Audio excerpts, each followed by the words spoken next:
And we're back, guys. Tennis in a minute. I'm your host, Good Energy. I give you the rundown on tennis coverage every single day. Show some love, like the video. Hit the comment section because we have a serious discussion about one of the tour's biggest stars, Elena Rybakina. What is wrong? Well, Good Energy is always right. Let's go back to last year. I said, look, her body's going to break down. There's no way she's going to hold up with this type of productivity. With her frame, her size, I predicted that correctly, guys. The first half of the year for Elena Rybakina last year, amazing. Second half, she fell off a cliff with her productivity, right into the WTA finals, where I don't think she would have won it anyway, even if she was 100% healthy, because I just felt she was the fifth best player there. Not in any order, but, we can start with rankings behind Iga, Sabalenka, Coco, and I just think Pegula and Coco own the head-to-head against Rybakina. I just think they'll beat Rybakina just the majority of the time they play, and Pegula's proved that. Coco and Rybakina, they played only once, but Coco won that matchup, and Coco's a much better player now. I just think their athletic ability and their defense it's just going to be too much for Rybakina. If you're a solid offensive player and that's your key point, then she'll destroy you. But if you can defend, get balls back, make her move with her long legs, then it becomes a nightmare. And those are the type of players she struggles against. Now, you take a look at Coco, who wins 55% of her return games, number one on tour. And then you take a look at Pegula, who last year had more breakpoint opportunities than anyone. Two good defenders. Now, Pegula's defensive skills probably a little bit underrated. She's not really in that category of Iga and Coco, but she is a good defender nonetheless. But in terms of Rybakina, I'm concerned because I said last year I don't think her body's going to hold up, but I also said that this year. I said, look, she doesn't look good. And I'm looking at this match here at the Qatar Open where she had 24 unforced errors in the first set against Leylah Fernandez. And I'm concerned the testinal issues. This is what her camp keeps putting out, right? So we saw her at Dubai and Doha, her last two tournaments, and I've been telling you she doesn't look good in these matches. She's making a lot of unforced errors. She's making a ton of mistakes, and I take that as a sign that she's injured. And we saw the match against Iga where she was wrapped up. She was struggling to finish that match. And you could tell right after that first set, when she dropped that first set and blew the lead, that she was going to lose that match. But we went with Iga anyway to win that match, right? A great value for Iga, considering Rybakina has dominated Iga, since they even came on the junior scene. But what's really going on with the injury? Now, I take it as the camp, they're putting out just a general release, not letting us know what's really going on. And we'll probably never know unless you're inside that camp and you want to come on here and discuss. We won't truly know what's going on. But what I think, and this is what I think, this is my own opinion. You guys have yours. You can come into the comment section and let's have a discussion here. Be respectful of each other's thoughts and opinions. But I think she is injured. The testinal issues, if it's something serious internally, then that's not good. That's not good because I've taken it as her inability to recover from these grueling matches, which is normal. But with her fame and resources in her resume, she's got plenty of money. She's got the best doctors, the best medical care, the best team.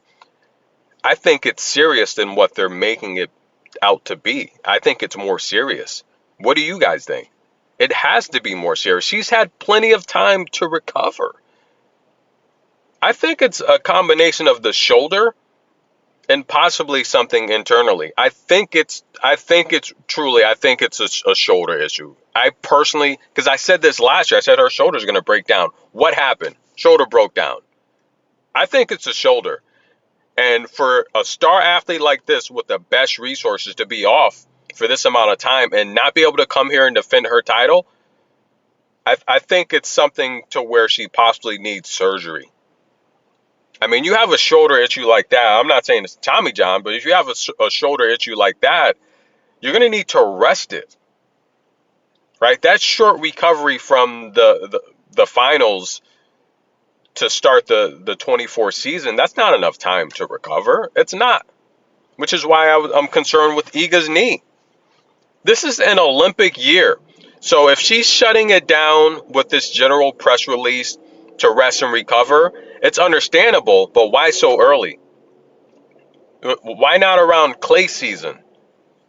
You know, where you can heal and go into the Olympics 100%. To shut it down so early, I'm concerned. I am concerned. What do you guys think? But this match here, I wanted to pull up this match in particular because she had the 20 forced errors in the first set. When have you seen Rybakina with 24 unforced errors? Now, look, we don't want to take any from Layla. She's fast, she's athletic, she gets balls back. We understand that. But I'm concerned, guys. Defending your title, one of your biggest titles on tour, and you're not able to defend it after a long rest period. There's something going on here with Rybakina. Now, she was set to face Podoroska, did you guys see that first game against Kayla Day? That's what Podoroska does. She's a good clay player. She's about 27 years old. She gets balls back. She loves to use topspin. Now, I did have Rybakina winning that match, though. But it wouldn't have been easy. It would have been a challenge. Guys, should we be concerned with Elena Rybakina? This early in the season, shutting it down. This early in the season. I truly think she's injured. That's my personal opinion. With her resources, I mean, the testicular issues, I mean, it could be a number of things. That's just a vague term, you know. But, I mean, previously when she withdrew from, Doha, when she was set to face Jasmine Polini, I got the feeling that, and I told you guys, Polini was my pick for that match because Polini's a handful to deal with. But ironically, the last time they were supposed to face each other, Rybakina withdrew as well. This is Rybakina's prime. She's in her prime right now. She had an amazing, run to start the tour in 2019. That was her coming out year to let everyone know she's arrived. But we're at the point now where she's in her prime. She has the titles. She's in her mid-20s. She's going to be 25. I mean, we should be concerned. We should be concerned because this is her prime. If she can't be healthy in her prime, it's going to go downhill from there. She's in her mid-20s. I don't see her getting up 27 and 28 years old and being able to keep up with these younger stars that are coming up now. I don't think so because the tour is getting younger, stronger, faster, and she's pretty tall. She's not the best defender.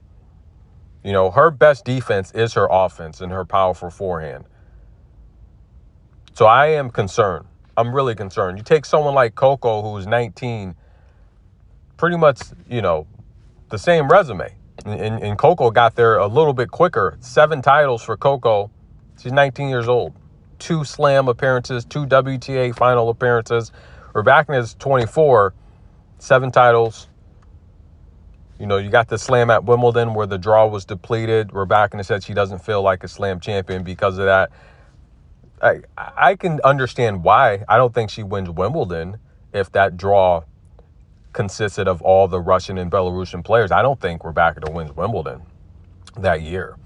So I do think she does need to win another slam title to kind of solidify that. I mean, let's just be honest. The draw was depleted.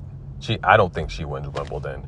You add Arena in the mix there, Azarenka, all those great Russian players as well.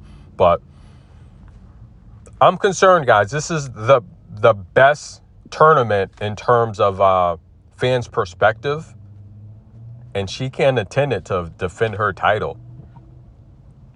Tennis in a minute. Comment below. Should we be concerned for Elena Rybakina? Is this a more serious injury than they're leading us on to believe? I think it's a shoulder, and I think ultimately, and she had her leg area wrapped up as well, when taking on Iga last time, but I think it's possibly the shoulder. I think she's really injured. This is just a general. Testicular issues could be a number of things. You know, I think she is really injured, but they're making it seem like it's due to illness, sickness. I don't think so. She's had plenty of time to. Players play sick all the time and injured all the time. You have a little headache, you pop some pills. You get a shot before the match. This is more serious than what I think they're leading us on to believe. Tennis in a Minute, one of the best players on tour, one of the most liked players on tour, classy, mental toughness. You never see her sweat. She's so calm in pressure point situations, but she's unable to play, and that concerns me. Comment below, guys. What is going on with Elena Rybakina?